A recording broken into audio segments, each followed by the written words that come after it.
Hello everybody, my name is Davis and welcome back to another video, and today we are here for another severe weather breakdown. Now today, we're going to be talking about an ongoing severe weather outbreak and another one that's going to be coming up next week that could be even more potent than this one. Today I am here joined by Mr. Storm.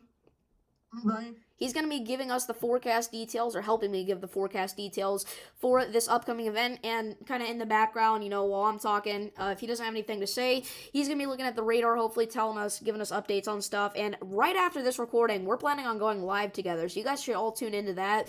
The live will most likely be started by the time this video gets uploaded, okay? So, anyway, let's go ahead and get into things, starting off with the Storm Prediction Center outlook for today, where we now have a breaking update here. We have a slight risk issued for portions of southwestern Texas here.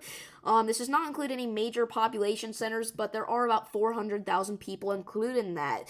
Tornado threat for today. If you're in that green area, you're going to have a 2% chance to see a tornado in your location, okay? So make sure that you do have a tornado action plan in place if you are in that area. We do have a supercell that is starting to spin quite a bit down there in that area, so there's a very marginal tornado threat for tonight, but it is definitely there. Damaging wind threat. If you're in that yellow area, you have a 15% chance to see wind gusts of 60 miles per hour or higher in your town, so look out for that. Make sure that you're hatching down your trampolines, because 60-mile-per-hour winds is more than enough to make those go flying. Hail threat for today. If you're in that yellow area, you're going to have a 15% chance to see hail of 1 inch or larger in your town. Make sure that if you do get caught in a nasty hailstorm today, that you know what to do. You want to get away from windows and in the middle of your house, okay? So what are you thinking about the synopsis for today's event? Yeah, I mean, we've seen a lot of storms today across Texas that have been producing frequent lightning.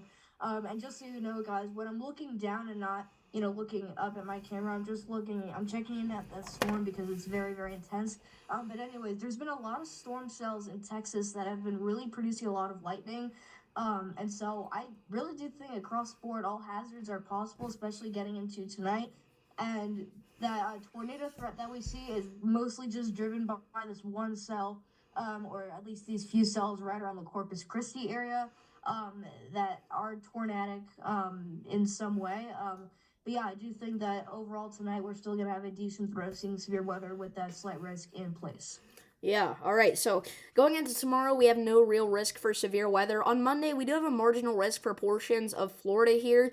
This is mainly going to be a damaging wind and potentially an isolated tornado threat. I would not rule out a slight risk getting issued there for maybe the southern side of that marginal risk. All right, areas around Fort Myers, Tampa, Melbourne, Orlando. I'd be looking out for this on Monday. It's not going to be anything crazy, but it is going to be somewhat of a significant severe weather event potentially. So that's all for this week, alright? But we go into day 6 here. This is next week on Thursday. We have a slight risk of severe weather already issued here for portions of the central and southern plains. This goes from Kansas back into portions of North Texas. Over 2 million people are in this slight risk of severe weather.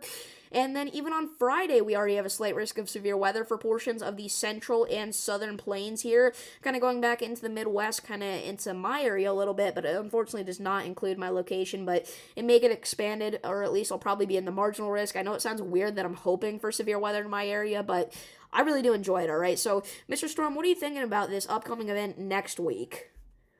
Yeah, man, I think it's going to be a crazy. I mean, I shouldn't say it's going to be crazy, but I think it's going to be a very active 2 days of weather. And I do think that this could, be pretty similar to what we've seen in past significant severe weather days. And so far, just looking at the long range models, it really looks like that they're agreeing on this being more of a thermodynamic focused setup, meaning that we're probably going to see higher dew points and that this one's going to rely more on the warm sector. So we're really going to have to see how much moisture this one can pull up from the Gulf. And if it's not that strong of a negatively tilted trough, then this probably won't be as big of a severe threat. And obviously, as we get closer to this time frame, we'll have to look at the jet stream winds and stuff. But so far, I totally agree with that 15% slight. It might be a little bit far out, but I do think that this is definitely one to watch. And yeah, that's pretty much it. Yeah, alright, so moving on to what the models are showing for this event, alright? I'm going to try to put Mr. Storm's camera up in the top left part of your screen here. So, right now, obviously we got our supercells starting to fire off there in portions of Texas. We've also got some lingering severe thunderstorms out there in the southeastern United States. Those were very significant today, and we're going to have a full special segment in this video about why that was such a surprise here at the end, but right now, obviously, we got those supercells firing off going later into tonight. Those are going to continue into parts of East Texas, western and central Louisiana with damaging winds and large hail. Maybe an isolated tornado threat with that part of the storm there. Going into Monday for Florida's severe risk, all right, we're not seeing too much convection, but there are a couple of little cells that are popping up sometime around Monday morning there. And then we go into the afternoon hours and a couple more of those do form, but overall, they're not painting too crazy of a picture for Monday in Florida, all right? So going into Tuesday, we're going to have this little clipper system here that does bring some heavy rainfall, maybe some isolated thunderstorms to parts of the upper Midwest. Not too crazy. I'm not expecting any sort of severe threat with that. Then we may have some storms in the northeast after that. And you may notice, actually, that this system looks very interesting. All right, now, Mr. Storm and I actually got fooled by this earlier. We were like, wait, is that a tropical storm? No, that is not a tropical storm, everybody. That is what we call a computer glitch, all right? This is not actually a tropical storm. It shows four low pressure. What? When you get 5 lows, you're not going.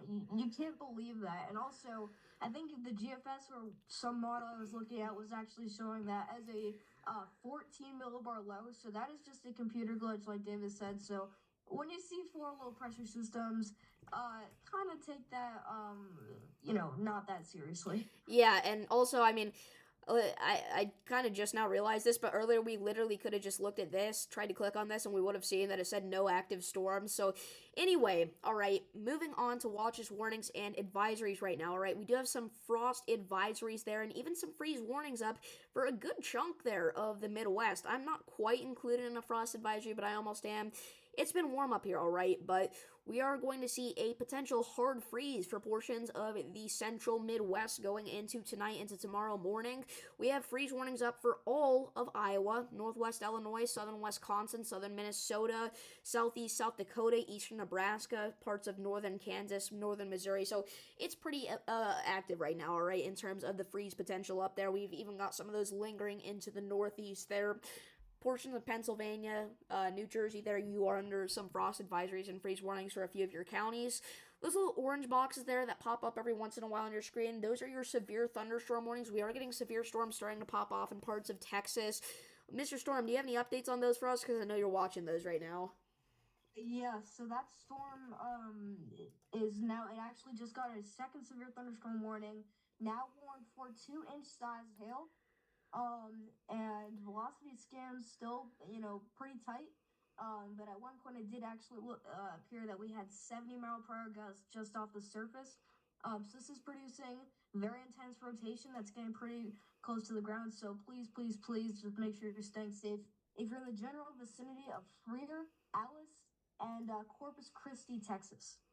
Yeah, we can see that new warning just came in here on the watches, warnings, and advisories. Just looking at the radar on here, I mean, this is a nasty storm, you guys, all right? So you got to look out for that for sure. Finally, all right, we're going to be talking about what happened today, all right? This was a major surprise. Nobody was expecting this. Nobody. We had multiple reports of softball-sized hail come out of the Carolinas today from a marginal risk of severe weather. Now, how often does this happen? Never. All right. I honestly don't think I can name a single time where we had a marginal risk of severe weather and we got softball-sized hail. That's the kind of stuff that we get whenever we have like an enhanced risk driven by hail or even a moderate risk driven by hail. We had a marginal risk driven by hail, and we still saw softball-sized hail falling across parts of the Carolinas, which rattled me and Mr. Storm, I know for sure. And we've even got, quite a few 1-inch in diameter hail reports kind of scattered across the Carolinas there. So I may have an entire separate video on this, on how this was a total surprise.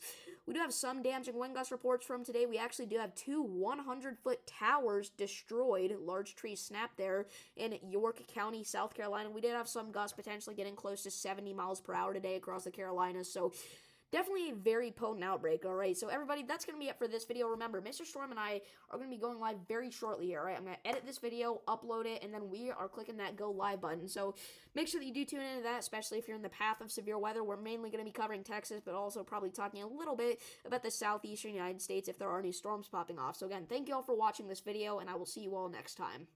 Peace.